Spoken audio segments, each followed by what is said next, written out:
নমস্কার বন্ধুরা, কেমন আছো সকলে? আজকে আমি ইঁচড়ের কোপ্তা বানাচ্ছি। ইঁচড় তো বাজার থেকে এনেছিলাম, আর এখানে 250 গ্রাম ইঁচড় আমি শুধুমাত্র জল দিয়ে 2টো সিটি দিয়ে সেদ্ধ করে নিয়েছি। আর এরপরে ইঁচড়টা আমি ভালো করে, জলটা কিন্তু আগে ঝরিয়ে নিতে হবে, ঝরিয়ে নিয়ে তারপরে আমি একটু চটকে নেবো। আর এটা একটু গরম আছে এখনও, আমি একটু তাড়াহুড়োতে ছিলাম আজকে। আর দেখো আমার ছেলে পাশ দিয়ে আসছে, আমি যখনই রান্না করতে আসি তখনই ও এরকম করে আমার সাথে, খুব গরম সেজন্য। আর এরপরে আমি দিয়ে দিচ্ছি হলুদ গুঁড়ো, তারপর আমি এখানে দিয়ে দেবো একটু লবণ, স্বাদ অনুসারে আপনারা আপনার লবণটা দিতে পারেন। তারপরে আমি দিচ্ছি এখানে জিরে গুঁড়ো, ধনিয়া গুঁড়ো।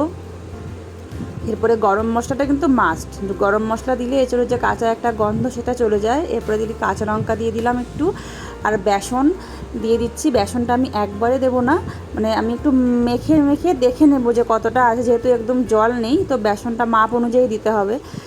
আমার এখানে 2 চামচ মতো বেসন কিন্তু লেগেছে, এখানে 250 গ্রামের থেকেও একটু কম এঁচড় আছে।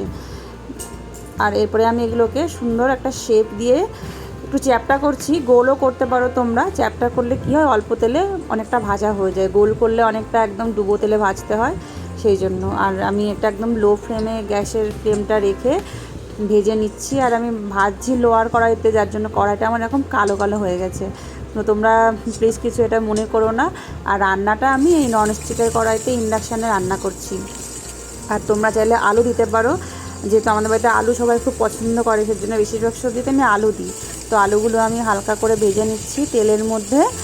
আর ভেজে আর লবণ আর হলুদ দিয়ে দিয়েছি, ওটা আমি আর ভিডিওতে দেখাইনি, হলুদ লবণ দিয়ে আলুটা ভেজে নিয়েছি। এরপর আমি কড়াইতে দিয়ে দেবো গোটা গরম মশলা, জিরে আর এই যে শুকনো লঙ্কা দেখতেই পাচ্ছ, যে একটু চটপট করে ফুটবে। এরপরে দিয়ে দিচ্ছি পেঁয়াজ কুচি। পেঁয়াজ কিন্তু পেস্ট করে দিলে একটু জল জল কাটা হয়ে যায়, বেশি মিষ্টি মিষ্টি হয়। আর এরপরে দিয়ে দিচ্ছি আমি এখানে টমেটো আছে, জিরে ধনে গুঁড়ো আছে, আর আদা আর রসুনের পেস্ট আছে।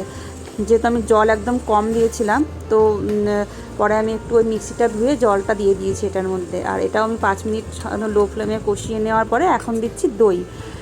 আর দইটা কিন্তু আগে অবশ্যই ফেটিয়ে নেবে, আর দই যখন দেবে গ্যাসটা সব থেকে লো ফ্লেমে দিয়ে দেবে, তাহলে দইটা কিন্তু আর ফাটবে না।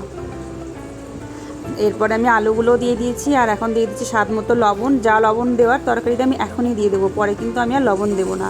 তো তোমরা চাইলে পরে ঝোল ঝোল দেওয়ার পর লবণ দিতে পারো।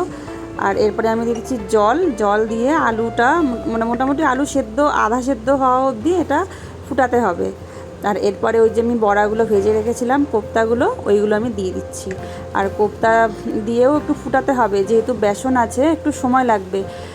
আর দেখো 10 মিনিট ধরে ফোটানোর পর এই যে এরকম গ্রেভিটা একদম গাঢ় হয়ে এসেছে।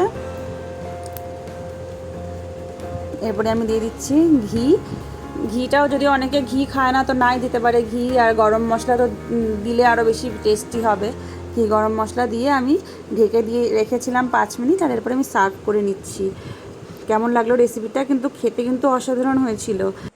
তো ভালো থেকো সকলে, আর সকলকে অনেক ধন্যবাদ ভিডিওটা পুরোপুরি দেখার জন্য।